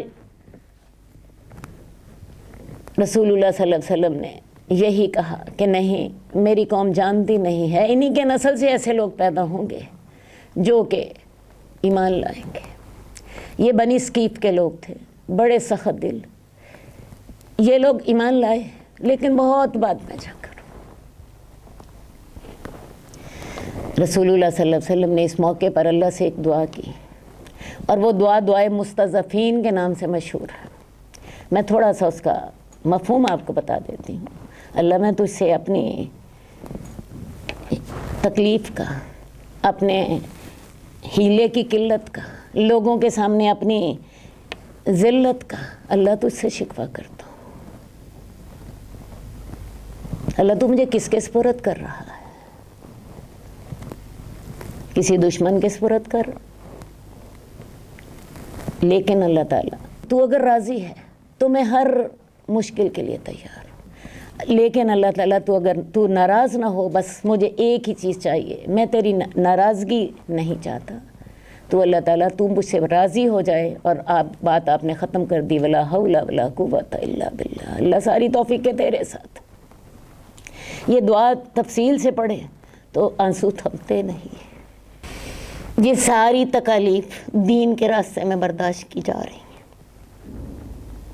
سوچئے، پہلی وحی اترتی ہے تو جان کا خوف پیدا ہوتا ہے، دوسری جب حضرت جبریل کو جب دیکھا آسمانوں پر، پھر بھی جان کا خوف پیدا ہو گیا، تو گھر جا کے کہا مجھے کمبل اڑا دیجیے، جب سورہ مدثر اترتی ہے۔ اس کے بعد میرا خیال ہے ہر لمحہ ایسا ہے کہ آپ نے اپنی جان ہتھیلی پہ رکھی ہوئی ہے۔ جب ابو طالب کو کہا تھا کہ چچا اگر یہ میرے ایک ہاتھ پہ سورج رکھ دیں، دائیں ہاتھ پہ، اور بائیں ہاتھ پہ چاند رکھ دیں، تو میں تب بھی اس کام سے پیچھے نہیں ہٹوں گا، یا تو میری جان اس راستے میں فنا ہو جائے گی، یا اللہ مجھے کامیاب کر دیں گے۔ تو یہ راستہ جو ہے، یہ شہادت گہے الفت میں قدم رکھنا ہے۔ لوگ آسان سمجھتے ہیں مسلمان ہونا۔ یہ ساری آزمائشیں اللہ کے رسول دیکھ رہے ہیں، اور اس کے ساتھ ساتھ آپ کی سیرت بھی دیکھتے جائیے کہ بجائے اس کے کہ ان کے لیے کوئی بد دعا کریں، پہاڑوں کا فرشتہ آپ کی خدمت میں حاضر ہے، لیکن رسول اللہ صلی اللہ علیہ وسلم جو ہیں ان کے لیے دعا کرتے ہیں، اللہم اہد قومی، اللہ میری قوم کو ہدایت دے دے۔ یہ جانتے نہیں، انہی کے نسل سے ایسے لوگ ہوں گے جو کہ ایمان لائیں گے۔ یہ ہے رسول اللہ صلی اللہ علیہ وسلم کی سیرت، یہ تھے ہمارے نبی۔ اب تھوڑا سا آگے چلتے ہیں۔ آگے آپ نخلہ کے مقام پر پہنچتے ہیں۔ وہاں پہ آپ نماز پڑھا رہے تھے، ایک جنوں کی جماعت وہاں پہ پہنچی، اور ان جنوں نے قرآن سنا، اور انہوں نے پھر اس کے بارے میں سورہ احقاف میں آیات اترائی، اس کے بارے میں سورہ احقاف میں آیات اترائی، اور بعض مفسرین کا خیال ہے کہ سورہ جن کی آیات بھی اسی وقت ہی اتری تھی، آپ کو علم نہیں تھا، آپ کو بعد میں بتایا گیا تھا، کیونکہ سورہ جن کی ابتدائی آیات میں یہی ذکر ہے، قُلْ أُوحِیَ إِلَیَّ أَنَّهُ اسْتَمَعَ نَفَرٌ مِنَ الْجِنِّ فَقَالُوا إِنَّا سَمِعْنَا قُرْآنًا عَجَبًا۔ تو وہ جنوں کی جماعت جو تھی، اس کے بارے میں اللہ تعالیٰ نے آپ کو وحی کی کہ وہ لوگ نہ صرف ایمان لے آئے، بلکہ انہوں نے اپنی قوم کو بھی جا کر دین کی دعوت دی۔ تو رسول اللہ صلی اللہ علیہ وآلہ وسلم کو اللہ تعالیٰ نے اس طرح حوصلہ دیا کہ طائف میں تو لوگوں نے بہت آپ کے ساتھ برا سلوک کیا، لیکن اداس جب مسلمان ہو گئے کہ انہوں نے تو تیری بات نہیں سنی، یہ تیری بات سننے کے لیے تیار ہے۔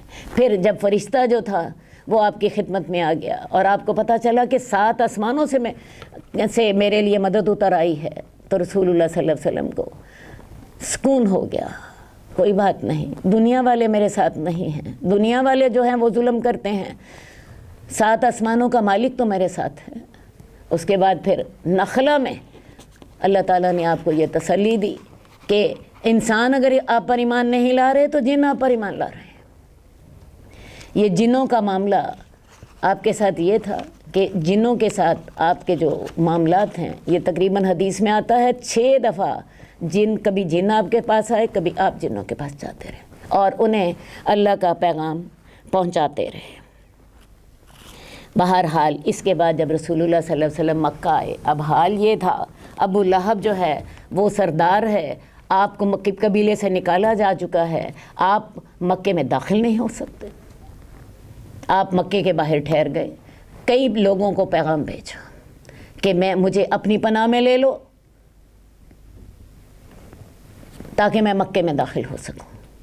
سب نے ایک نے معذرت کر دی، دوسرے نے معذرت کر دی، تیسرے بندے کو پیغام بھیجا، یہ متم بن عدی تھے، عدی بن حاتم کے بیٹے، یہ متم بن عدی تھے۔ متم بن عدی نے آپ کی جو تھی گزارش کو قبول کر لیا، اور قبول کرنے کا مطلب کیا تھا؟ اس نے اپنے بیٹوں کو بلایا، اس نے اپنی قوم کے لوگوں کو بلایا، اور یہ سارے لوگ ہتھیار پہن کے بیت اللہ کے گوشوں میں کھڑے ہو گئے، اور مطعم بن عدی نے کھڑے ہو کر اعلان کیا کہ محمد میری پناہ میں ہیں، جو کوئی ان کو کچھ کہے گا میں اس سے لڑوں گا اور میری قوم اس سے لڑے گی۔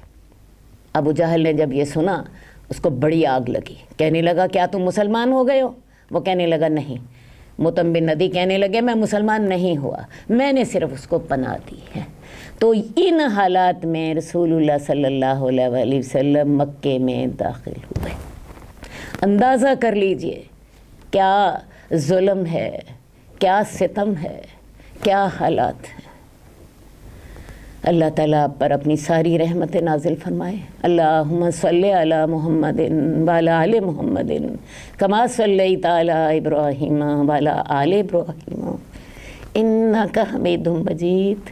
اللہم بارک علی محمد وعلی آل محمد کما بارکت علی ابراہیم وعلی آل ابراہیم انک حمید مجید۔